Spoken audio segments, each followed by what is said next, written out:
वासुदेवाय। स्वस्ति श्री गणेशाय नमः। श्री सरस्वत्यै नमः। श्री गुरुभ्यो नमः। गौरी शंकराय नमः। समारथ समारूढ़ं ब्रह्मसूत्र समन्वितं चतुर्वेदैश्च सहितं पिनाकिनमहं भजे। शंकरं शंकराचार्यं केशवं बादरायणं सूत्रभाष्यकृतौ वन्दे भगवन्तौ पुनः पुनः। सदाशिवसमारम्भां शङ्कराचार्यमध्यमाम् अस्मदाचार्यपर्यन्तां वन्दे गुरुपरम्पराम्।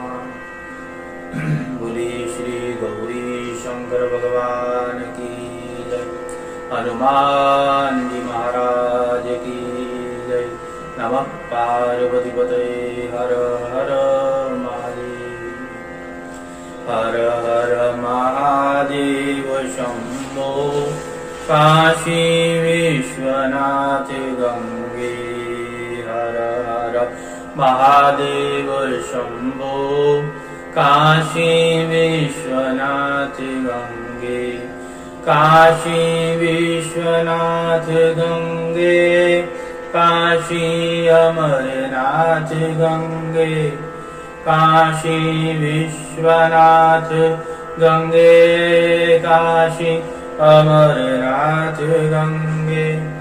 हर हर महादेव शंभो काशी विश्वनाथ गंगे। बोलिए श्री काशी विश्वनाथ बाबा की जय।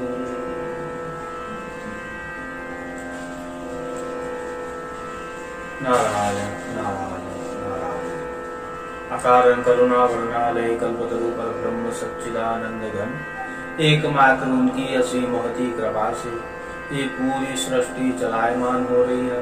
अनंत विभूषित प्रातः स्मरणीय श्री सद्गुरुदेव भगवान की असीम महती कृपा।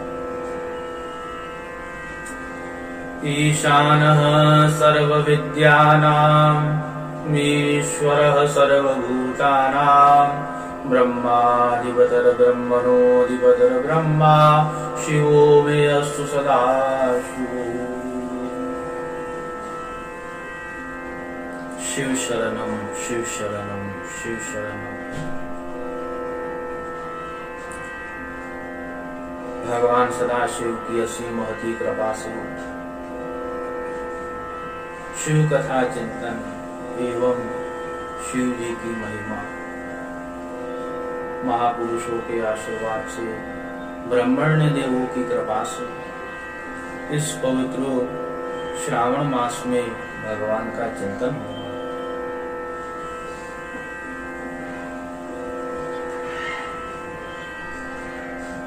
भगवान आशुतोष करुणा वरणालय हैं, कल्पतरु हैं। उनकी ही कृपा से ये पूरी सृष्टि चलती है। भगवान भोलेनाथ भक्त वत्सल है।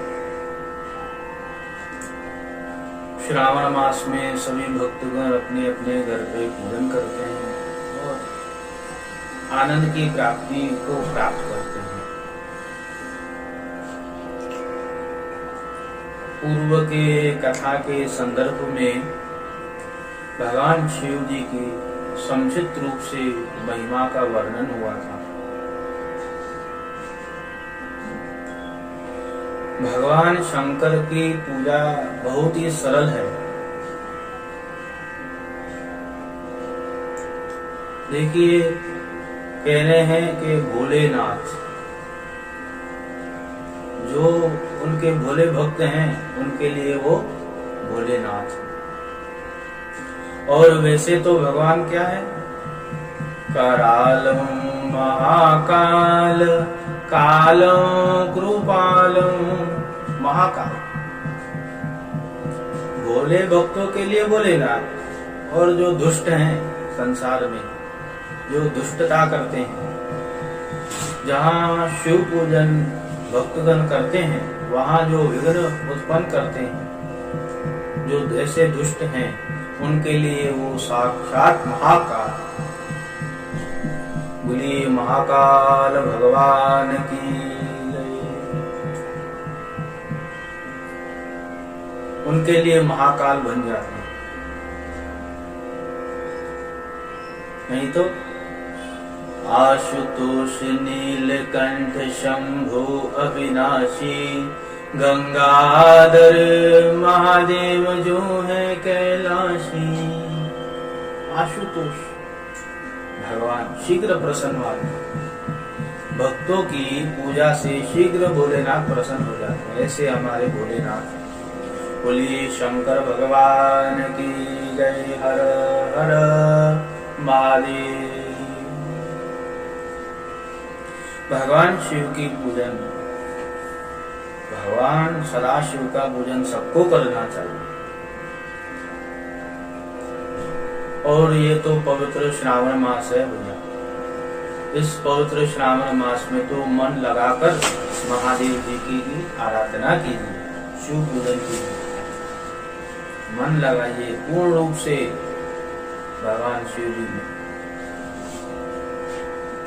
दूध से, दही से, घृत से, पंचामृत से, मधु से, शर्करा से और गन्ने की रस से महादेव जी का अभिषेक पूजन करिए भैया।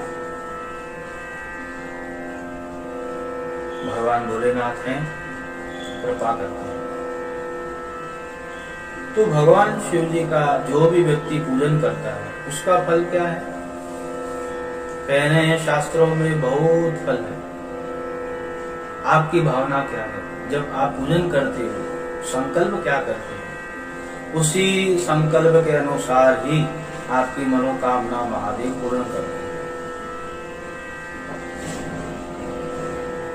भगवान शिव जी के पूजन का फल और शिव शिव मंत्रोच्चारण का फल क्या है, उसी संदर्भ में आज की कथा।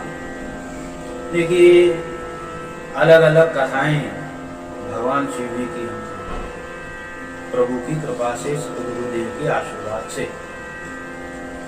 तो आप श्रवण कीजिए और अधिकांश और भी भक्तों को सुनाइए।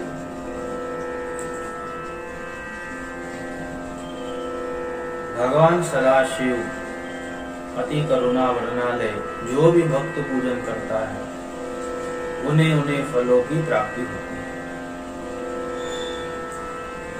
आइए कथा में प्रवेश। महाराज निमि के वंश में मिथि नाम के एक प्रसिद्ध राजा हुए। उन्हीं के नाम पर मिथिला देश नाम पड़ा। मिथिला, महाराज निमि के वंश में मिथि नाम के राजा, उन मिथि से ही मिथिला। बहुत ही रमणीय स्थान है मिथिला। अब महाराज इनकी दो रानियां थी। भरी नाम रानी का, जो भरी रानी थी उनका नाम था लाजवती और छोटी रानी का नाम माल्यवती था। अब देखिए प्राय शिव जी की जो इच्छा होती है संसार में वही होता है।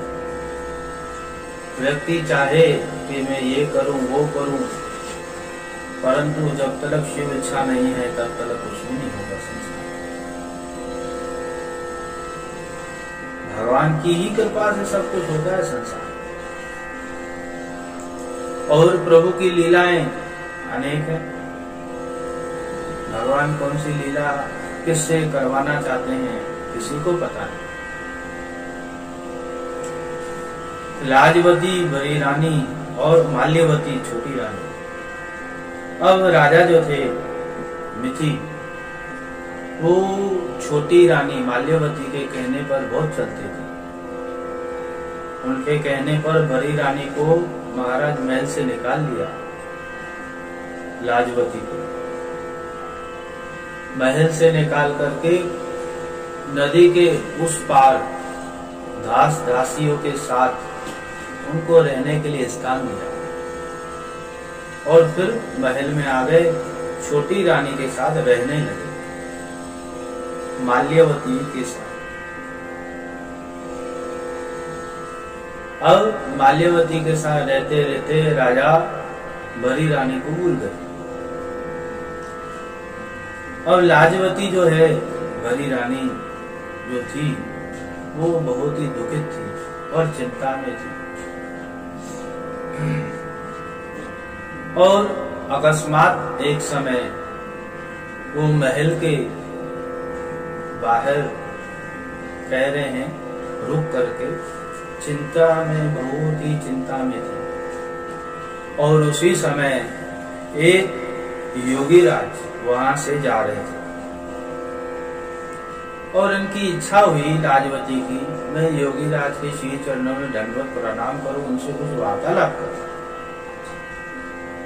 साधुनाम दर्शनम पुण्यम, जब भी आप साधुओं के दर्शन करोगे तब तक उस समय आप समझ लेना कि आज हमारे पुण्यों का उदय हुआ है, आज हमारे पुण्य उदित हुए।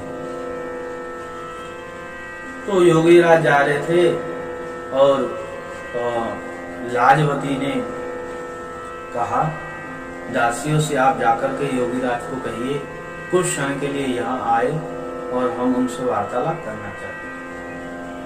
परंतु योगीराज जी ने कहा दासियों से कि हम अब इस समय शिव पूजा के सामग्री को लेकर के आएंगे, उसके बाद जाकर के हम रानी से मिलेंगे। यूं कहते हुए योगीराज चले गए और दासियों ने वो संदेश लाजवती को कह सुनाया और उनकी प्रतीक्षा में दास दासियां और रानी। कुछ ही क्षण के बाद योगीराज आए और रानी ने पाद प्रक्षालन किया, आसन दिया, स्वागत किया। देखिए, घर पर जब भी महापुरुष आते हैं या ब्राह्मण आते हैं तो उनका स्वागत करना चाहिए। पहले आसन देना चाहिए और उनके पाद प्रक्षालन करने चाहिए और उसके बाद जाकर के अपनी बात उनके श्री चरणों में रखनी चाहिए। ऐसे नहीं कि घर पे आए और कहना आरंभ, ये शिष्टाचार नहीं है। वैदिक सनातन धर्म हमें यही शिक्षा देता है कि पहले आप मान सम्मान करिए, शिष्टाचार के अनुसार चलिए। तो लाजवती ने पाद प्रक्षालन किया, आसन दिया, उनका योगीराज का पूजन और अपनी कथा कहकर सुनाई जो उनके मन में दुख था। योगीराज ने पूरी बात सुनी, कहा कि हे रानी, आप चिंता मत करिए, आपके दुख का जो उपाय है मैं आपको बताऊंगा, आप करोगे? उन्होंने कहा जी जरूर, आप जो भी उपाय देंगे मैं वो उपाय करूंगी।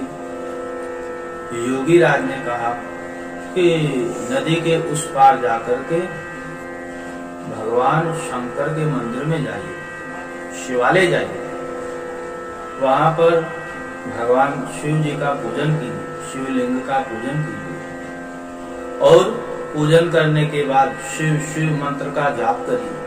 देखिए, हमारे पूज्यपाद श्री सद्गुरुदेव कहते हैं कि जो व्यक्ति नित्य प्रति शिव शिव शिव नाम का जाप करता है, यम के दूत कभी भी उसके पास नहीं आते।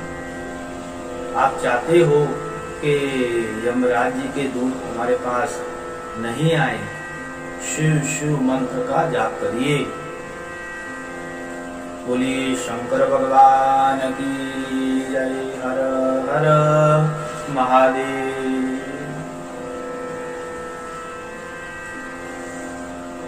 योगीराज ने कहा कि शिव शिव मंत्र का जाप करिए और जमीन पे सोइए, व्रत कीजिए, पंचामृत से भगवान का अभिषेक करिए, बिल्व पत्र भगवान को अर्पण कीजिए, गंगा जल अर्पण कीजिए। यूं कहते हुए योगी राज चले गए। और रानी जो थी लाजवती, उन्होंने वैसे ही किया। महादेव जी का पूजन रोज करती, बिल्व पत्र अर्पण करती और जमीन पे सोती, शिव शिव मंत्र का जाप करती थी। और योगी राज जी ने कहा था कि जब भी आप पूजन करो तो पंचाक्षर मंत्र का जाप किया करो।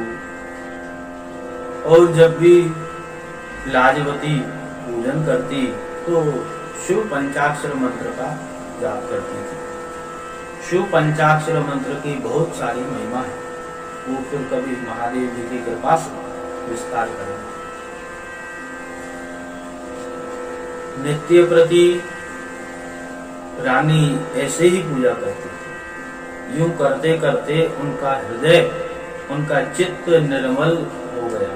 देखिए, नित्य प्रति आप जब भगवान महादेव जी का पूजन करोगे तो आपका चित्त निर्मल हो जाएगा, मन एकदम निर्मल हो जाएगा। सबके प्रति आप दया करने लगेंगे, आपके हृदय में एक अलग सा भाव उत्पन्न हो जाएगा। ये भगवान शिव जी के पूजन की महिमा है। यूं करते करते 40 दिन व्यतीत हो गए। और कह रहे हैं कि एक समय में रानी अपने महल से निकली। उस समय दास दासियां नहीं थी, रानी अकेली थी। और अकस्मात राजा की इच्छा हुई कि जरा बाहर हम घूम के आए। राजा भी अपने महल से निकले थे, राजा, और घूमते घूमते उनका सामीप्य रानी से हुआ। और रानी ने राजा को देखा, अपने पति को देखा तो दंडवत प्रणाम। और राजा देख करके विमोह हो गए और कहने लगे कि हे रानी, आप इस वन में कहां जा रही हैं? इस वन में भालू हैं, चीते हैं, शेर हैं, आपको खा जाएंगे, अकेले मत जाइए। तो रानी ने कहा, हमने महादेव जी की शरण ली है, जैसे शिव इच्छा होगी वैसे ही होगा। क्योंकि जो शिव भक्त होता है वो कुछ भी नहीं होता, जैसे महादेव जी की इच्छा वैसे होगा। बोलिए शंकर भगवान की जय। तो राजा ने कहा कि रानी, आप अकेले मत जाइए, हम भी आपके साथ चल रहे हैं, आप कहाँ जा रहे हैं? तो रानी ने कहा कि हम शिवालय जा रहे हैं, वहां महादेव जी का पूजन करेंगे। तो राजा भी उनके साथ गए। और महाराज नम्रता से, श्रद्धा पूर्वक, विश्वास पूर्वक रानी जब पूजन कर रही थी भगवान शिव जी का, शिवलिंग का, तो राजा देख करके विस्मृत हो गया कि रानी इतनी श्रद्धा और नम्रता के साथ और पूर्ण निष्ठा के साथ महादेव जी की आराधना कर रही है। उसी समय राजा का हृदय परिवर्तन हो गया। बोलिए शंकर भगवान की जय। वही राजा है ये जिसने इस रानी को अपने महल से बाहर रख दिया था, अपनी छोटी रानी के कहने से। और ये वही राजा है जिसका हृदय परिवर्तन हुआ। किस कारण से, किस प्रभाव से? शिव पूजा के प्रभाव से। तो जो व्यक्ति शिव पूजन करता है उसका प्रभाव हो जाता है। उसको देख करके भी जो व्यक्ति ना बोलने वाला हो वो भी हाँ बोल देता है। ऐसी महिमा है शिव पूजन। शिव पूजन ऐसी अद्भुत महिमा। तो राजा का हृदय परिवर्तन हुआ और पूजा समाप्ति के बाद रानी ने राजा को प्रणाम किया और राजा ने कहा कि ये रानी, मैंने जो अपराध किया है मुझे क्षमा कीजिए। रानी ने कहा कि हे पति देव, हे राजन, मैं तो आपकी दासी हूँ, आप ऐसे मत कहिए, मैं आज भी आपकी ही हूँ।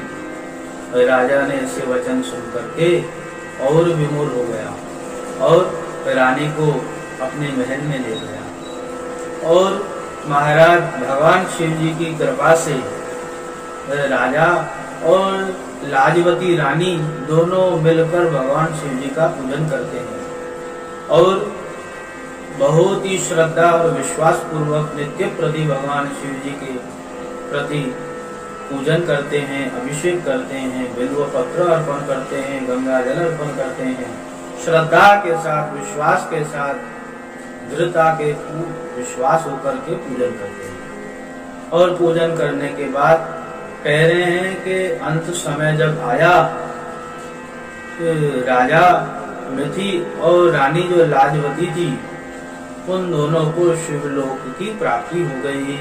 बोलिए शंकर भगवान की जय। हर हर महादेव। ऐसी अद्भुत महिमा भगवान की। इसलिए ये पवित्र श्रावण मास में आप विश्वास पूर्वक महादेव जी की आराधना कीजिए और महादेव जरूर कृपा करेंगे। इसी वाणी से आज की कथा भगवान महादेव जी के श्री चरणों में समर्पण। हर हर महादेव शंभो। काशी विश्वनाथ गंगे, काशी विश्वनाथ गंगे, काशी अमरनाथ गंगे, काशी विश्वनाथ गंगे, काशी अमरनाथ गंगे। हर हर महादेव शंभो। काशी विश्वनाथ गंगे। नमः पार्वती पतये। हर हर महादेव।